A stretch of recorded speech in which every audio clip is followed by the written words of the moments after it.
संत शिरोमणि आचार्य गुरुवर श्री विद्यासागर जी महाराज की जय। परम योग प्रणेता पूज्य गुरुवर श्री प्रणम्य सागर जी महाराज की जय। ओम अरहम नमः। स्वाध्याय प्रेमी बंधुओं, आचार्य उमा स्वामी विरचित गागर में सागर भरने वाले अनोखे ग्रंथ श्री तत्वार्थ सूत्र ग्रंथराज जी के अनूठे स्वाध्याय व्रत विज्ञान में आप सभी का स्वागत है। अध्याय 7 की मौखिक सूत्र पाठ परीक्षा 11 मार्च 2024 से होना निश्चित की गई है।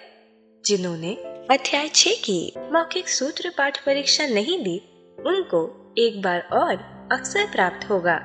तो आज ही रजिस्टर कीजिए go.arham.yoga/सूत्रपाठ2 पर या QR कोड को स्कैन कीजिए।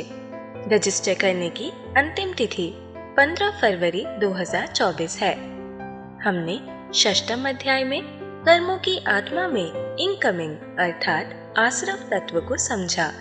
अब सप्तम अध्याय में हम कर्मों को रोकने के उपायों को संवर तत्व के माध्यम से समझेंगे। पहले हम अध्याय 7 का सूत्र पाठ करते हैं। आपने यदि पिछले अध्यायों की परीक्षा नहीं भी दी है तो भी आपको ये पाठ अवश्य करना चाहिए और इन्हें कंठस्थ करने का प्रयास भी करना चाहिए।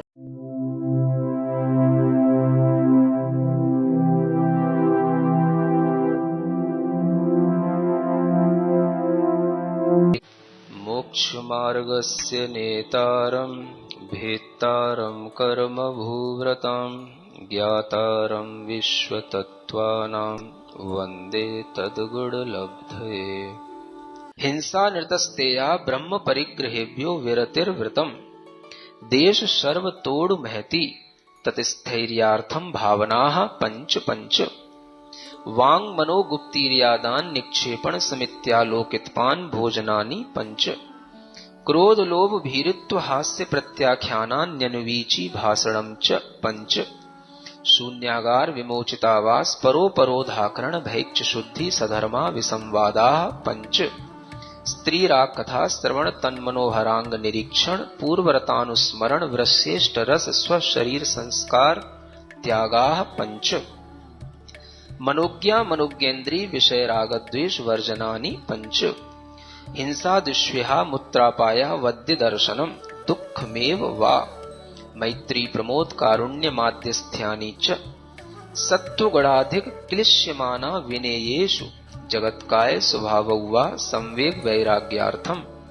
प्रमत्त योगात् प्राण व्यपरोपणम हिंसा असदविधान मन्नृतम अदत्तादानम स्तेयम मैथुन मब्रह्म मूर्छा परिग्रह निश्शल्यो व्रति अगार्य नगारश्च अड़ुव्रतोगारी दिग्देशानर्थ दंड विरति सामायिक प्रोषधोपवासोपभोग परिभोग परिमाणातिथि संविभाग व्रत संपन्नश्च मारणांतिकीं सल्लेखनां जोषिता शंकाकांक्षा विचिकित्सान्य दृष्टि प्रशंसा संस्तवाः सम्यक दृष्टे रतिचाराः व्रतशीलेषु पंच पंच यथाक्रमम् बंधवदच्छेदाति भारारोपणान्नपान निरोधा मिथ्योपदेश रहोभ्याख्यान कूटलेख क्रिया न्यासापहार साकार मंत्र भेदा स्तेन प्रयोग तदा हृतादान विरुद्ध राज्यातिक्रम हीनाधिक मानोन्मान प्रतिरूपक व्यवहाराः पर विवाह करणे त्वरिका परिग्रहीता परिग्रहीता गमनानंग क्रीड़ा काम तीव्रा विनिवेशाः क्षेत्र वास्तु हिरण्य सुवर्ण धन धान्य दासी दास कुप्य भांड प्रमाणातिक्रमाः ऊर्ध्वाधस्तिर्यक व्यतिक्रम क्षेत्र वृद्धि स्मृत्यंतराधानानि आनयन प्रेष्य प्रयोग शब्द रूपानुपात पुद्गलक क्षेपाः कंदर्प कौत्कुच्य मौखर्या समीक्षा दिकरणोपभोग परिभोगा नर्थक्यानि योग दुष्प्रणिधानानादर स्मृत्यनुपस्थानानि अप्रत्यवेक्षिता प्रमार्जितोत्सर्गादान संस्तरोपक्रमणानादर स्मृत्यनुपस्थानानि सचित्त संबंध सम्मिश्राभिसव दुपक्वाहाराः सचित्त निक्षेपाभिधान पर व्यपदेश मात्सर्य कालातिक्रमाः जीवित मरणासंसा मित्रानुराग सुखानुबंध निदानानि अनुग्रहार्थम स्वस्यातिसर्गो दानम विधि द्रव्य दात्री पात्र विशेषात् तद विशेषः इति तत्वार सूत्रे सप्तमोध्याय। पूज्य मुनिश्री कहते हैं कि सिर्फ सूत्रों के पाठन से ही हमारी विशुद्धि कई गुना बढ़ जाती है। तो आइए चलते हैं व्रत विज्ञान की कक्षा की ओर। सूत्र 38 में हमने समझा कि दान अनुग्रह करने के लिए अर्थात उपकार करने के लिए होता है। इससे दाता को पुण्य का बंध होता है और पात्र को गुणों की वृद्धि के अनुकूल वातावरण मिलता है। वस्तुतः इससे दोनों का अनुग्रह होता है। स्वस्य अतिसर्गः में स्व अर्थात धन के अतिसर्ग यानी त्याग को दान कहा है। दान 4 प्रकार के बताए हैं: आहार, औषध, आवास और उपकरण। इन सब में धन लगता है, लेकिन सिर्फ धन देने से दान नहीं होता। विधि और तरीके से किया दान ही लाभदायक होता है। दान हमेशा अपने हाथ से ही करना चाहिए। दूसरों को नियुक्त कर किया दान वर व्यपदेश हो जाता है। सूत्र 39 के अनुसार सभी दान बराबर नहीं होते। दान भी उत्कृष्ट, मध्यम, जघन्य होते हैं। विधि विशेष, द्रव्य विशेष, दाता विशेष और पात्र विशेष से इसमें विशेषता आती है। उत्कृष्ट पात्र को नवदा भक्ति से आहार दान देना आहार की विधि विशेष है। रत्नकरण श्रावकाचार में आचार्य समंत्रवत महाराज ने नवदा भक्ति को 9 प्रकार का पुण्य कहा है। हमने जाना कि नवदा भक्ति में पहली भक्ति है पड़गाहन या प्रतिग्रहण अर्थात पात्र को ग्रहण करना। दूसरी भक्ति में पड़गाहन के पश्चात घर में प्रवेश कराकर उच्चासन पर बिठाने के लिए निवेदन करते हैं। श्रावक अक्सर ये कहना भूल जाते हैं। मुनि महाराज अनुरोध के बिना उच्चासन ग्रहण नहीं करते। हमें समझना चाहिए कि मुनि महाराज किसी के घर में बैठने नहीं जाते। हमारे मनोभावों के कारण से उस समय वे हमें पुण्य दे रहे हैं, पहले पड़गाहन का और अब घर में विराजमान होने का। तीसरी भक्ति पाद प्रक्षालन में पाद प्रक्षालन करके गंधोदक लेते हैं। चौथी भक्ति पूजन की विधि में अष्ट द्रव्य से पूजन करते हैं।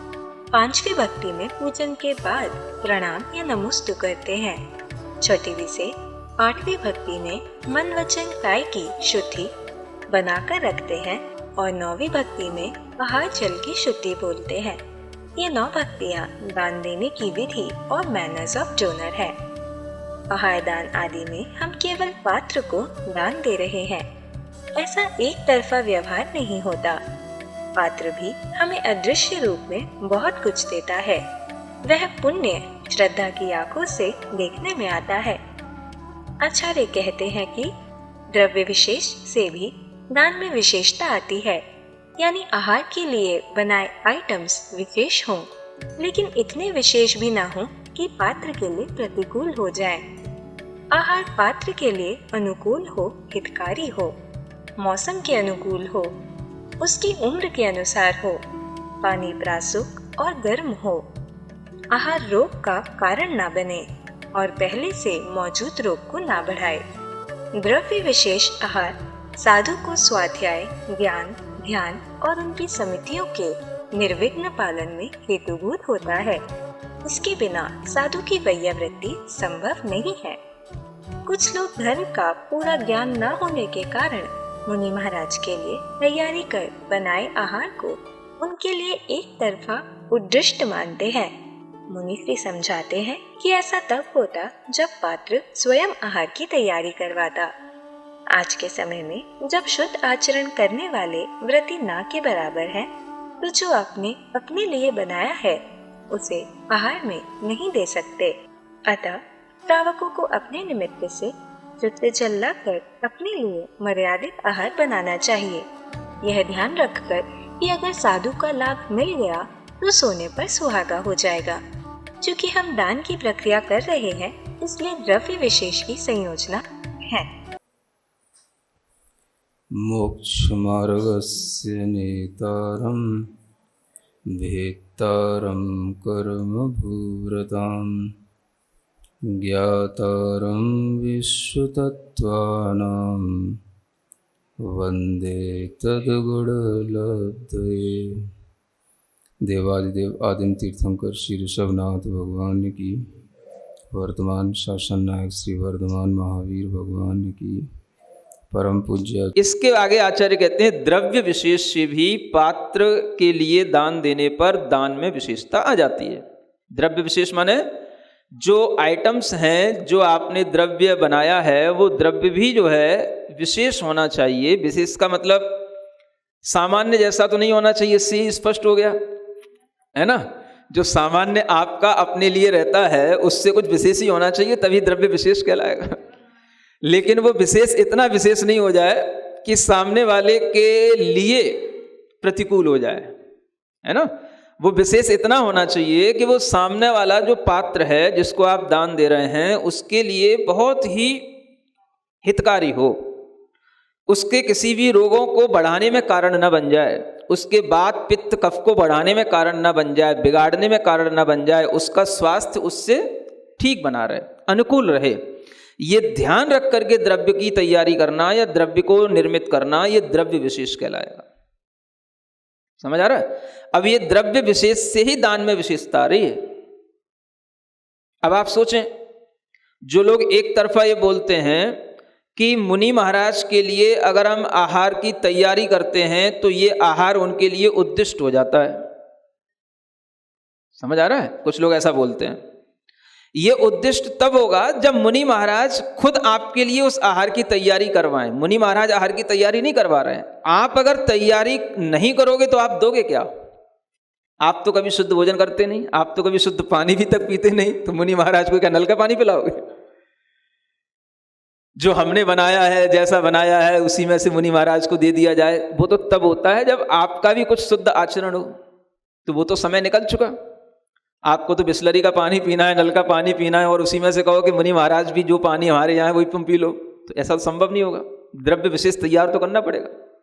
जल आपको शुद्ध लाना ही होगा, जल आपको शुद्ध अपने लिए प्राशुक करना ही होगा, लेकिन वो किया जाएगा अपने निमित्त से। ध्यान ये भी रखा जाएगा कि इसमें अगर हमें साधु का लाभ मिल जाए तो ये हमारे लिए सोने पर सुहागा है। इसलिए द्रव्य विशेष होने पर ही आपके दान में विशेषता आएगी। अगर द्रव्य विशेष नहीं बना पाओगे या द्रव्य विशेष नहीं कर पाओगे तो फिर आप साधु की वैयावृत्ति कैसे कर पाओगे? ठंड का समय है, मान लो साधु मान लो रोगी है और आपने उसको अपने ही जैसा ठंडा ठंडा पानी पिला दिया, क्या करोगे आप? उसके रोग को बढ़ाओगे? द्रव्य विशेष आप ध्यान रखोगे तो आपको पता होगा कि साधु के लिए देने योग्य पानी प्राशुक होना चाहिए, गर्म होना चाहिए, और वह गर्म पानी ही उनकी प्रकृति के अनुकूल होता है। अगर हम इस तरीके से द्रव्य विशेष नहीं रखेंगे तो दान विशेष कैसे होगा? तो जो लोग एकांततः ऐसा बोलते हैं उन्हें अभी पूरा धर्म का कोई ज्ञान नहीं होता है। जो वह ऐसा बोल करके कि भाई साधु के लिए हम अगर कुछ भी कर रहे हैं तो उद्दिष्ट में आ जाता है, उद्दिष्ट तुम्हारे लिए तब होगा जब साधु कहे। अगर आप अपनी निमित्त से बना रहे हैं, अपने ही लिए स्वयं तैयार कर रहे हैं और उसमें ये भावना रख रहे हैं कि अगर हमारे लिए साधु का लाभ मिल जाए तो हमारे लिए यह दान बहुत ज़्यादा बहुमूल्य हो जाए, हमें दान की प्रक्रिया करनी है, तो हमें द्रव्य विशेष की संयोजना तो करनी ही पड़ेगी। इतना जरूर है कि वो द्रव्य विशेष का मतलब ये नहीं है कि जैसे आप अपने घर में अतिथि आते हैं तो बहुत तरीके के व्यंजन बनाते हैं, ये द्रव्य विशेष नहीं। वो द्रव्य विशेष जो उनकी प्रकृति के अनुकूल हो, स्वाध्याय करने में, ध्यान करने में, उनके लिए समितियों का पालन करने में, वह रोग का कारण अगर नहीं बनेगा तो वह सब चीज़ें निर्विघ्न रूप से होंगी। इसलिए ज्ञान ध्यान स्वाध्याय के हेतुभूत जो द्रव्य विशेष बन जाता है वही द्रव्य दान के लिए विशेषता में कारण आ जाता है। तो ये द्रव्य विशेष ध्यान में रख करके ही पात्र के लिए दाता को दान देना चाहिए, और इस विशेषता से विशेषता आ जाती है। फिर दाता की भी विशेषता होती है, देखो लिखा है ना। दाता भी सब एक जैसे नहीं होते हैं। दाता की विशेषता में बताया गया है कि दाता के 7 गुण होने चाहिए। 7 गुण समन्वितेन शुद्धेन। दाता 7 गुणों से सहित होता है तब दाता में विशेषता आती है। हर कोई दाता नहीं होता है, और हो भी जाता है तो उसमें ये गुण नहीं आने के कारण से पूरा उसको दान विशेष का फल भी नहीं मिलता है। 7 गुण जानते हो दाता के? एक एक गुण है उसके अंदर श्रद्धा होनी चाहिए। सबसे पहले गुण क्या है? श्रद्धा। श्रद्धा की आंखों से देखो। श्रद्धा की आंख तो पहले लगानी पड़ेगी आपको, है ना। श्रद्धा में क्या आएगा? उसके अंदर ये श्रद्धा होनी चाहिए कि मैं जो ये दान की प्रक्रिया कर रहा हूं ये बहुत ही विशिष्ट प्रक्रिया है। मुझे अगर दान देने का लाभ मिला है तो इससे बड़ा लाभ तो इनका है जो इन्होंने अपना जीवन रत्नत्रयमय बना रखा है, और यह पूरे 28 मूल गुणों का पालन करने वाले साधु परमेष्ठी हैं। इनका मुझे लाभ मिला, ये मेरे लिए सबसे बड़ा सौभाग्य है। ये उसके अंदर कब आएगा? जब उसमें श्रद्धा होगी, कुछ जानता होगा, तभी तो श्रद्धा आएगी। श्रद्धा के बिना उसे पात्र ही नहीं समझ में आएगा, नहीं तो वो साधु में और भिखारी में कोई अंतर ही नहीं समझेगा। श्रद्धा होगी तो उसके अंदर ही आएगा कि ये मेरे लिए सबसे बड़ा सौभाग्य है, इससे बड़ा भाग्य मेरा और कुछ नहीं हो सकता कि मेरे घर में रत्नत्रय की निधि खुद प्रविष्ट हो रही है। ये क्या कहलाती है? श्रद्धा। तो ये सबसे पहला गुण है श्रावक का। दूसरा गुण होता है उसके अंदर फिर भक्ति भाव होना चाहिए। अब श्रद्धा तो है, अंदर ले गए मुनि महाराज को, अब भक्ति करने का मन नहीं हो रहा है। समझ आ रहा है?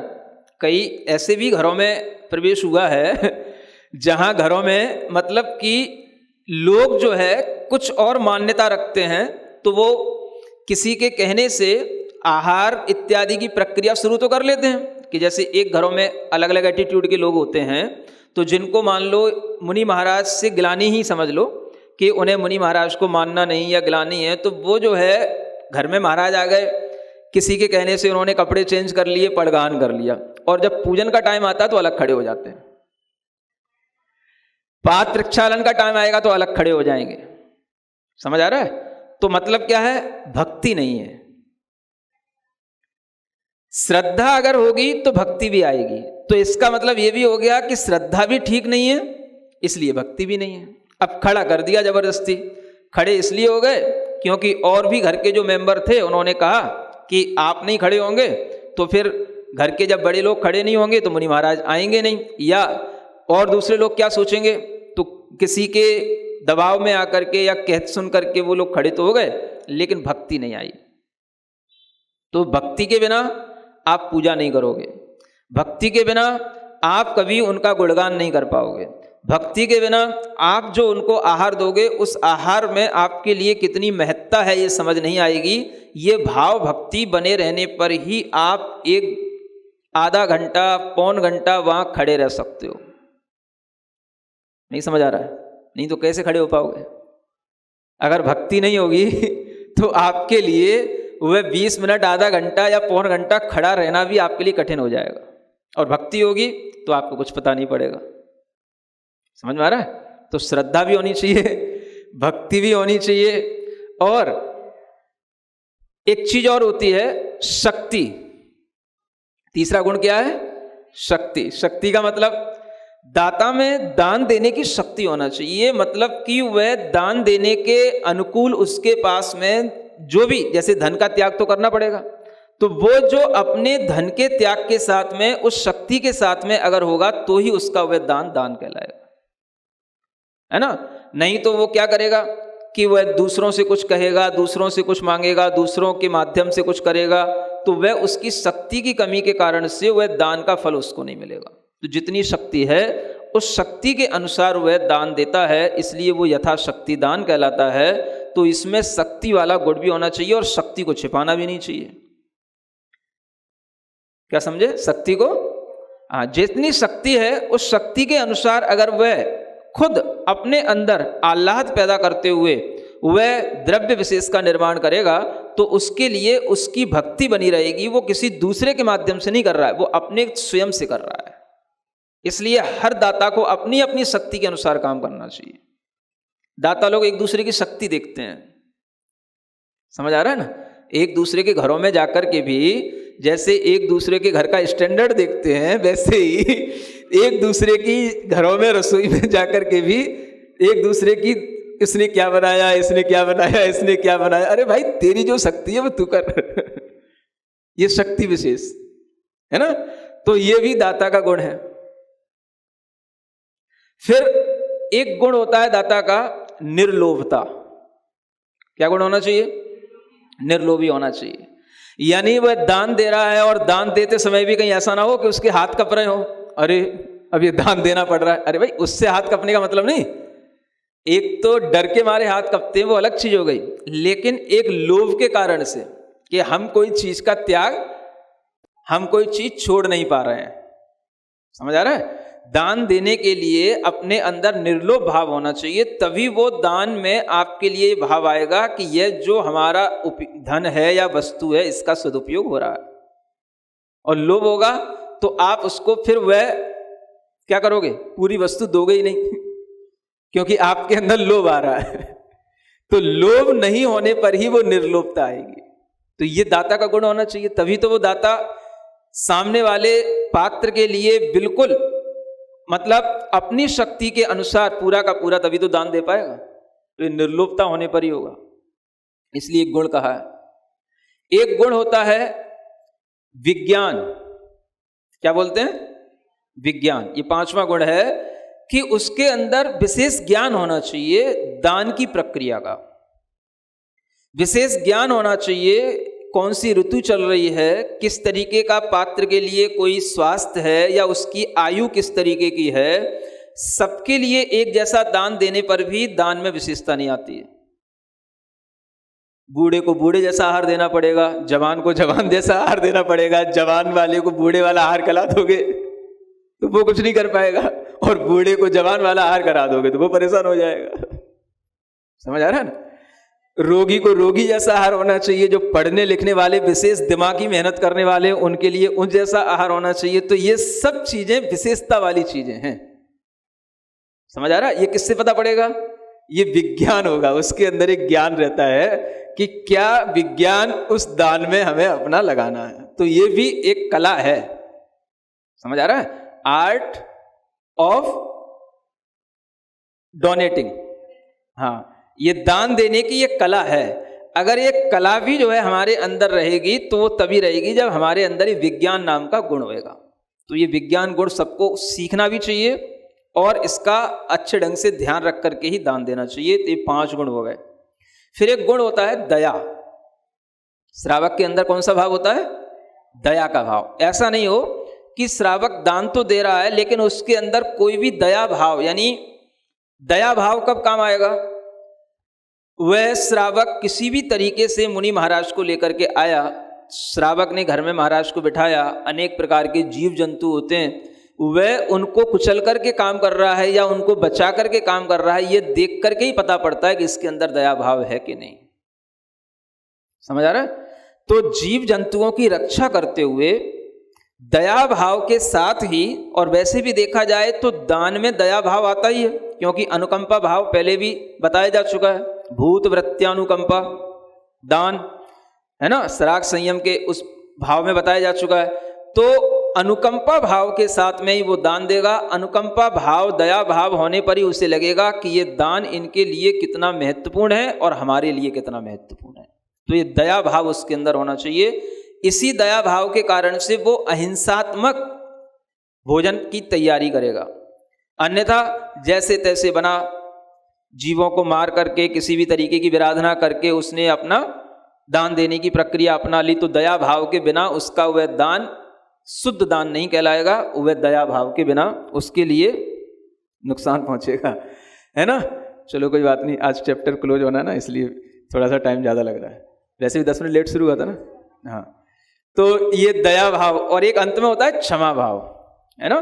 तो क्षमा भाव भी उसके अंदर होना चाहिए। क्षमा भाव इस सेंस में कि उससे जो है दान देते समय किसी भी तरीके का क्रोध नहीं आना चाहिए, है ना। दान देते समय पर भी अनेक तरीके की कुछ विसंगतियां बन जाती हैं, जिसके माध्यम से वह किसी पर चिल्ला सकता है, किसी पर गुस्सा कर सकता है, किसी छोटी सी बात पर नाराज हो सकता है ना, किसी के लिए बुरा बोल सकता है। ये सब चीजें उस समय पर ना हो, इसलिए उसके अंदर एक क्षमा भाव भी होना चाहिए। और ये भी सब देखने को आता है जिनके अंदर क्षमा भाव नहीं होती है, ये छोटी सी बात पर नाराज होकर के कोने में खड़े हो जाते हैं। समझ आ रहा है? तो ये क्षमा भाव भी होना चाहिए। ये 7 दाता के जब गुण होंगे तब तो वो दाता परफेक्ट डोनर कहलाएगा, है? तब उसके लिए पूरा दान का पुण्य मिलेगा। और फिर जो है पात्र विशेष, पात्र में 3 प्रकार के पात्र बताए जाते हैं। जो उत्तम पात्र होते हैं वो महाव्रती साधु होते हैं, मध्यम पात्र होते हैं वो पंचम गुणस्थान वाले देशव्रती श्रावक होते हैं, और जो जगन्य पात्र होते हैं वो केवल अविरत सम्यक दृष्टि हैं, जो आपके अपने साधर्मी भाई हैं। तो इस तरह से 3 प्रकार के पात्रों से भी उस दान में विशेषता आ जाती है। उत्तम पात्र को दान देने से उत्तम फल मिलता है, मध्यम पात्र को दान देने से मध्यम फल मिलता है, और जगन्य पात्र को दान देने से जगन्य फल मिलता है। श्रावक देने वाला दाता यदि मिथ्या दृष्टि है तो भी उसके लिए भोग भूमि का फल मिलता है। अगर भोग भूमि मिलेगी तो जिसके लिए उत्तम पात्र मिला है तो उत्तम पात्र के फल से उसको उत्कृष्ट भोग भूमि मिलती है, मध्यम पात्र के फल से मध्यम भोग भूमि मिलती है, और जगन्य पात्र को दिए गए दान के फल से उसको जगन्य भोग भी मिलेगी, अगर वो कैसा है, मिथ्या दृष्टि है।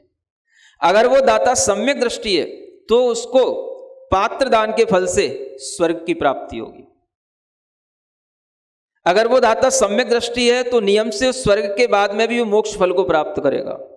जैसे राजा श्रेयांश का जीव जिसने पहले 10 भाव पहले दान दिया था, तब उस दान के फल से उन्हें इस तरीके से गणधर परमेष्टि बनकर के केवल ज्ञान प्राप्त होकर के मोक्ष की प्राप्ति हुई। ये सब जो विशेषताएं आती हैं, ये विशेषताएं हमें ध्यान में रख करके ही दान देना चाहिए, है ना। एक विशेष बात ये भी समझने की है कि जो विधि विशेष बताई गई है उस विधि विशेष में ध्यान लेना चाहिए कि विधि सबकी एक जैसी नहीं होती है। क्या समझ में आ रहा है? अगर सबकी एक जैसी विधि हो जाएगी तब तो फिर अविरत सम्यक दृष्टि जगन्य पात्र है उसकी भी नवदा भक्ति करो, मध्यम पात्र है उसकी भी नवदा भक्ति करो, और उत्कृष्ट पात्र है उसकी भी नवदा भक्ति करो। तो जो नवदा भक्ति है, जो विशेष पुण्य वाली चीज है, वो विशेष पात्र के साथ ही होती है, वो सिर्फ और सिर्फ मुनि महाराज के साथ होती है, तभी जाकर के उस नवदा भक्ति की विशेषता होती है। अन्य जैसे ही पात्रों में मध्यमपना आएगा, उनकी भक्तियों में भी आवश्यकता के अनुसार कमी आ जाएगी। और इसी तरीके से यथा योग्य विधि पूर्वक जो दान दिया जाता है वो दान अपने आप में विशेषता को प्राप्त होता है। इसलिए इस सूत्र के माध्यम से आपको अंत में पुण्य आश्रव करने का पूर्ण जो तरीका है वो बता दिया गया है, और इसी के माध्यम से आप अपने जीवन में धर्म को, पुण्य को अर्जित करके अपना आगे का मार्ग प्रशस्त कर सकते हैं। इसलिए यह अध्याय संवर का भी है और पाप कर्म के आश्रव को रोकने के लिए भी है, और संवर जो पाप कर्म का होता है उसके लिए भी है, और उसके माध्यम से जो पुण्य का आश्रव होता है उसके लिए भी है। इस तरह से इस अध्याय में पुण्य का आश्रव, पाप का संवर दोनों बताया गया है, और ये पूरा का पूरा अध्याय व्रत विशेष पर आधारित है, इसलिए इसको व्रत विज्ञान के नाम से जाना जाता है। ठीक है, आज के लिए इतना पर्याप्त है। बोलो महावीर भगवान की जय। ओम अरहम नमः। तो चलिए आज की कक्षा की एक क्विक रिवीजन कर लेते हैं। दान को विशेष बनाने वाले कारणों में विधि विशेष और द्रव्य विशेष को जानकर हमने दाता विशेष को जाना। हर कोई दाता नहीं होता, उसमें 7 गुण होने चाहिए जिससे वह परफेक्ट डोनर बनेगा और उसे दान का पूरा पुण्य मिलेगा। पहला गुण है श्रद्धा। हमें दान की प्रक्रिया और पात्र को श्रद्धा की आंखों से देखना चाहिए। इसके बिना हमें पात्र समझ नहीं आएगा। हम साधु और भिखारी में अंतर नहीं कर पाएंगे। 28 मूल गुणधारी रत्नत्रय की निधि साधु परमेष्टि का घर में प्रविष्ट होना हमारे लिए सबसे बड़ा सौभाग्य होता है। दूसरे गुण में दाता के अंदर भक्ति भाव होना चाहिए। अगर श्रद्धा होगी तो भक्ति भी आएगी। मुनिश्री ने बताया कि घरों में अलग अलग एटीट्यूड के लोग होते हैं। जैसे अन्य मान्यता वाले या मन में मुनि से ग्लानि रखने वाले लोग दूसरे के दबाव में वह पड़गाहन करके मुनि महाराज को घर तो ले जाते हैं, लेकिन भक्ति की कमी से पूजन आदि के समय अलग हो जाते हैं। इस तरह बिना भक्ति के आहार दान देने से आहार की महत्ता समझ नहीं आती। आहार का समय काटना भी कठिन हो जाता है। तीसरा गुण है शक्ति। इसमें यथाशक्ति यानी जितनी शक्ति है उसके अनुसार अपने अंदर आह्लाद पैदा करते हुए द्रव्य विशेष का निर्माण कर स्वयं दान देते हैं। हमने जाना कि दान स्वयं ही करना चाहिए। दूसरों की मदद से किए गए दान का फल नहीं मिलता। हमें अपनी शक्ति को भी नहीं छुपाना चाहिए और दूसरे की शक्ति को देखना भी नहीं चाहिए। चौथे, निर्लोभता गुण में दाता को निर्लोभी होना चाहिए। लोभ के कारण उसके हाथ कांपेंगे, वह पूरी वस्तु नहीं देगा। निर्लोभी दाता को ही कि उसके धन या वस्तु का सदुपयोग हो रहा है। पांचवा गुण है विज्ञान। ये आर्ट ऑफ डोनेटिंग है। इसमें दाता के अंदर दान की प्रक्रिया का विशेष ज्ञान होना चाहिए। इससे वह पात्र के अनुकूल, ऋतु के अनुसार, पात्र की उम्र, उसके रोग आदि पर ही आहार बनाएगा। सबके लिए एक जैसा दान देने पर भी दान में विशेषता नहीं आती है। छठवां गुण है दया भाव। इसमें आहार बनाने और कराने की प्रक्रिया में ध्यान रखना चाहिए कि जीव जंतु की हिंसा न हो, जिससे अहिंसात्मक भोजन तैयार हो।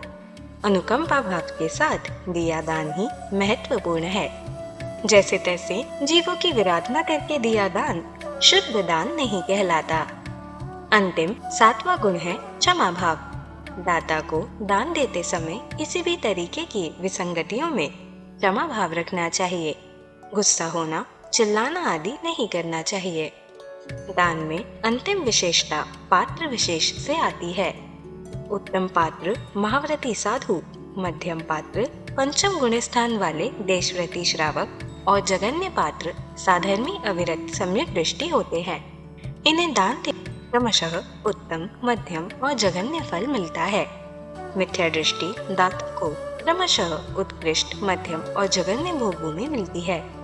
सम्यक दृष्टि दाता नियम से स्वर्ग के बाद मोक्ष प्राप्त करता है।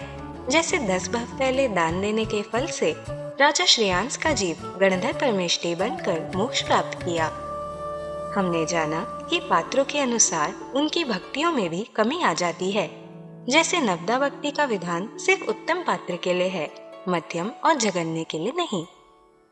मुनिश्री ने समझाया कि व्रत विज्ञान नामक इस अध्याय में पुण्य का आश्रव और पाप का संवर दोनों बताए गए हैं। व्रतों पर आधारित इस सप्तम अध्याय के माध्यम से हम अपने जीवन में धर्म और पुण्य अर्जित अपने आगे का मार्ग प्रशस्त कर सकते हैं। तो चलिए अब हम सभी जिनवाणी स्तुति करेंगे और तत्पश्चात समय होगा आज के सवाल का। श्री जिणवाणी जग कल्याणी जग जन मदतम मोहरी जणमण हारी गढ़हर हारी जम जरा भव रोग हरि तिथ्य राणम दिव्य झुणिम जो पड़ई सुणई मय्ये धारई राणम सौख मणंतम धरिय सासद मोक्ष पदम पावई सासद मोक्ष पदम पावई। धन्य है हमारा पुण्य जो मुनिश्री इस प्रकार हमें शुभ भावनाओं का अर्थ बताते हुए व्रतों को सावधानी पूर्वक कैसे पालन करें समझा रहे हैं। यह पुण्य आप और भी बढ़ा सकते हैं। अपने परिवार, मित्र, समाज के लोगों को इस स्वाध्याय से जोड़कर। आपको सिर्फ उन्हें हमारी वेबसाइट ttv.arham.yoga शेयर करनी है और वह सभी क्लासेस एक साथ एक जगह पर पा सकते हैं। आज का सवाल जीतने का और मुनिश्री के समक्ष अपनी शंका रखने का भी मौका मिलेगा। तो आज ही अपने बच्चों, मित्रगण और परिवारजनों को इस अनूठे स्वाध्याय से जोड़ें। अब समय है आज के प्रतियोगिता प्रश्न में भाग लेकर आकर्षक पुरस्कार जीतने का। आप अपने फोन को QR कोड स्कैन करने के लिए तैयार रखें या दिए गए लिंक पर जाएं। आप अपना उत्तर चुनकर हमें कल शाम 5 बजे तक भेज सकते हैं। 3 भाग्यशाली विजेताओं को मिलेंगे आकर्षक पुरस्कार। विजेताओं का नाम इसी कार्यक्रम में हर रविवार को घोषित किया जाएगा। साथ ही सभी प्रश्नों के सही उत्तर भी बताए जाएंगे। आज का सवाल है, दाता के कितने गुण होते हैं? 3, 5, 7, 9। अध्याय 7 की कक्षा 35 के आज के सवाल का सही उत्तर है द्रव्य विशेष। अगर आप किसी कारणवश कोड को स्कैन ना कर पाए हों तो आप क्लास की वेबसाइट पर जाकर भी उन्हें अटेम्प्ट कर सकते हैं। इस लिंक पर जाएं या QR कोड को स्कैन करें।